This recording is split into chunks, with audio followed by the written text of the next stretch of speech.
Today I'm going to be installing the do-it-yourself flood protection valve. This is the kit I put together in the previous video. First off, you need to get a plumber to install the 3/4 inch ball valve. I made sure to put the rubber hose on. It's a 1-inch outer diameter hose. I got it off a washing machine drain. Next, we get the valve assembly. It's loosened, so I pop it on. Bear with me here.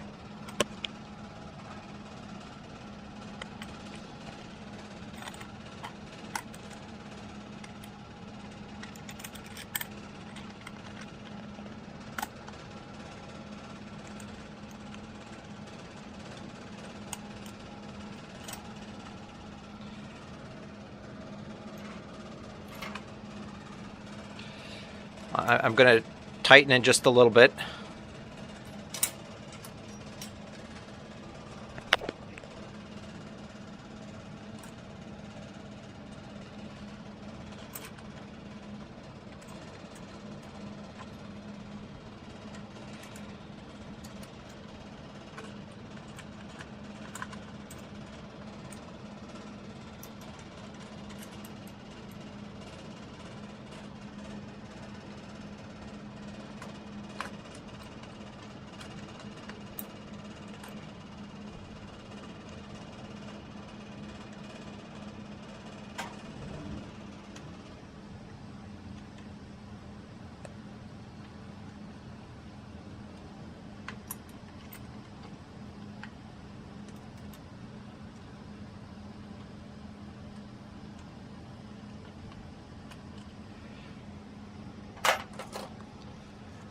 I'll put the paper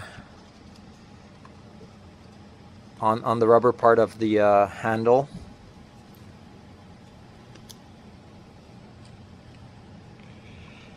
The paper does two things.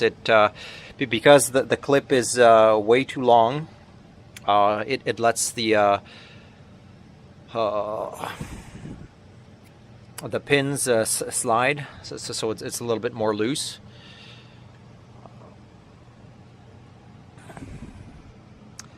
Next, I'll tighten up the clamp.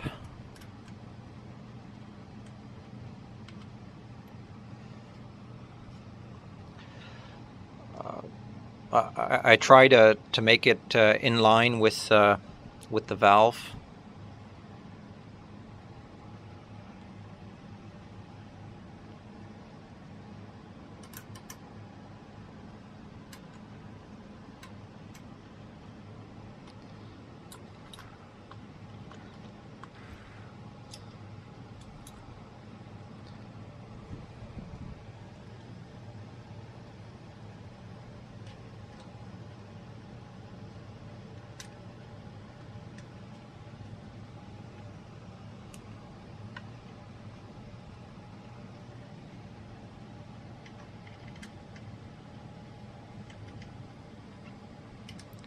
One thing I noticed is once the valve got soldered in, it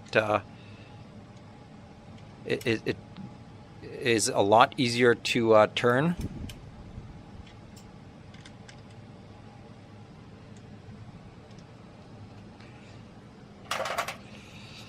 I did this ahead of time. So what I did, I adjusted the spacing between the spacing between the screws, so it's a nice fit around the handle. And I just took my socket and Phillips and just tighten that up.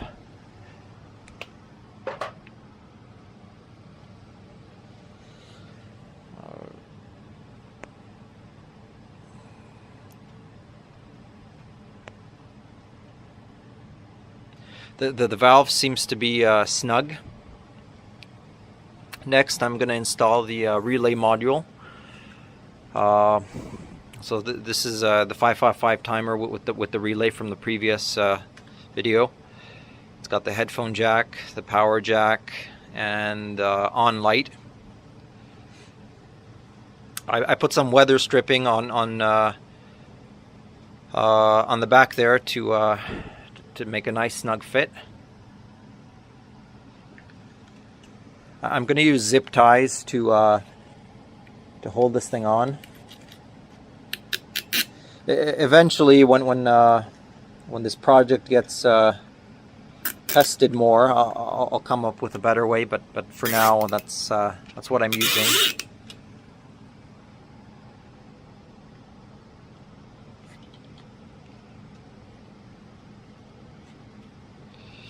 All right, so there it is. I'll tighten that up a little bit more.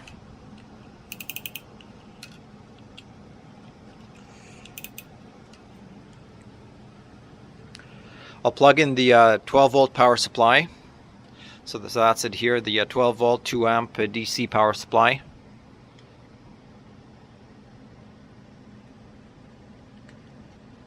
Plug it in. Next, I'll plug in the leak detection cable. This is the computer cable with paper towel on one end. What I did, I had the last two connectors get plugged in, and so I'll plug in here.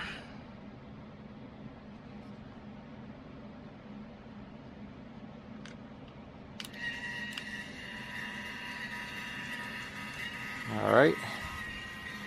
Obviously, because I plugged it in when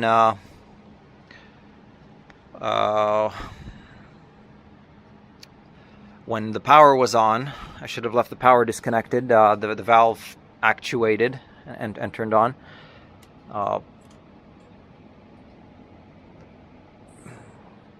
So what I have to do is I have to ensure it's off and put it back. So to do that, I pull the ring at the back and I close the valve.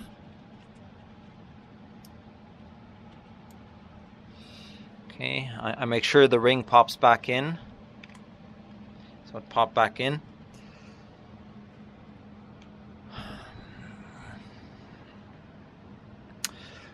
This particular module has a test switch. So what we can do is we can push the button and see it turn on again. So there it goes.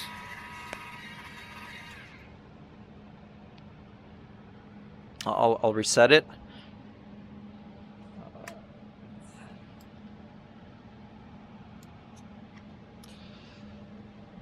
It's reset.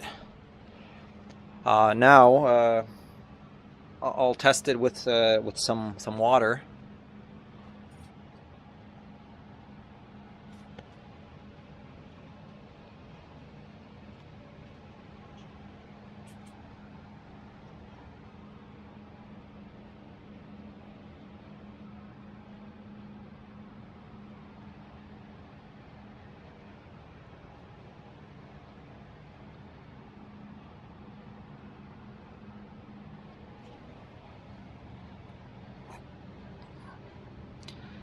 All right, so here's my water. I'll pour some water on, and